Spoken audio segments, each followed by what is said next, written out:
Hello friends, today I will talk about post-COVID scenario. COVID is with us since you can say January this year 2020. Some people say that it started in towards the end of 2019. That's why it's called COVID-19 or 2019. So there are many theories which have developed during this time regarding when this pandemic will come to an end, or will there any vaccine be of any help to anybody. So if we take stock of all theories or predictions being made by the various experts people during this time, it indicates that there were so many viruses earlier also, and there is no vaccine for them so far. And on the contrary, if we see that people are getting being treated during this time also, they are being recovered from this disease. It means medicine is already there, it is working. And medicines mostly all salt based, and I think so many composition mixtures have already been tried on mankind, and various medicines are being developed in every sector, whether it is allopathic, whether it is Ayurvedic, or whether it is homeopathic. So here I would like to add that you see, if a person goes to the hospital for this kind of treatment, if he's having a fever, so generally he's given with the paracetamol. And if he's having some throat problem, then certain kind of medicine which is related to throat inflammation, that is being given. And if he's having some kind of cough, then cough syrup may be given. And he is given more hot things, hot water, turmeric. And so from these, what we can say that he's kept in isolation for 14 days, and he goes on a some planned diet chat. So after 14 days, he may need some kind of you can supplements of vitamins, or he may need glucose, and all these kind of things are there. So recovery rate is quite good, and death rate is not that much. That if we see across the world, it is less than 5%. And every year I have seen the data, so many deaths takes place across the world. And this year again, it is not going beyond any dimension, or beyond any numbers, or beyond any percentage. So if we see the population of the world, and population of the world by this end of this century, the countries which will be having more than 1 billion population, I think only India will be in that category. But still, you see, India will be having a declining number of declining population trend. Similarly, you can see that case of China, it will be behind India. Maybe it may be, you can say, 10,000, 20,000, less than 1 billion. And there are other countries also, like Japan, like Italy, like Iran, and like Brazil. So these are other countries which may see a you can say less population, because of they may have a more people in the old age group, or like that. So the population of the world is not going to be having an accelerated trend if we see over the entire century. You can visit certain websites related to this, and you will also come to know that why it is so. So the virus is there, no doubt. And we were a bit scary, because the time it has come, the way it spread, and it was associated with many things, that international travel, or the countries, or the population, or the old age population. So all these things were taken into perspective. And we were also thinking for many years that you can say after 2010, that there should be a basic income scheme. That concept was like a hot news across the globe that basic income scheme need to be implemented. It was not that much urgent at that time, but due to this COVID-19, it has come as one of the major, you can say, parameter to be considered for the economy. Now, as far the economy is concerned, I have heard many economists and I have read many books on economy also, and they are trying to find out a solution. But my point is because this virus need to be studied from various angles. So if we have those people sitting around table who are having expertise in different area, like they can be economists, health professionals, or even you can say people who are working on artificial intelligence and environmentalists, history people, geography peoples.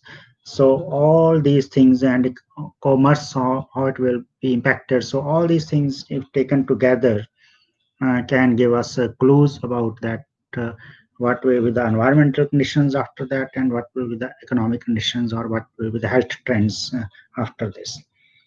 One thing is for sure that consumer economy may have a long-lasting impact for the slowdown of the economy across the world, and because where there is more middle class people, so the impact will be more, according to my point of view, because higher class always buy a lot of everything, you can say.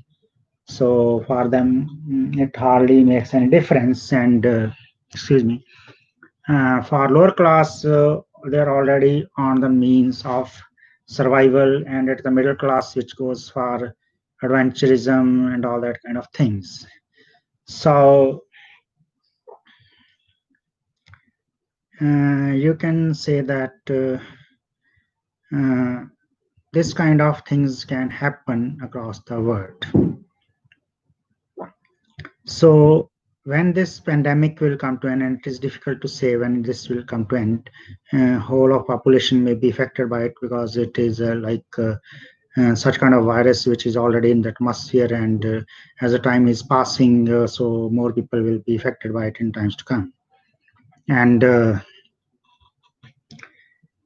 people who are having immunity issues, they should try to boost their immunity, and those who are having certain problems, asthmatic, blood pressure, sugar level problems, they need to have a proper treatment. So that, and moreover, sometimes seasonal viruses also appear in different countries at various times. So sometimes it becomes difficult to see that whether a patient is affected from that virus or this COVID-19. So there may be some kind of mismatch, and you can say some kind of problems cropping up at that time. So economy will open because there is no issue that more lockdowns are required, because the trend which is there, which we have seen, is that only the precaution is better, because it is the precautionary measures which can help us in reducing the number of people being affected through this virus. It is not that we should close everything, and because economy is already impacted a lot, and so many people will go below the poverty line, and people wherever on the ladder are, they will be affected. Higher middle class, middle income group may fall into middle income group, middle income group may fall into lower middle group.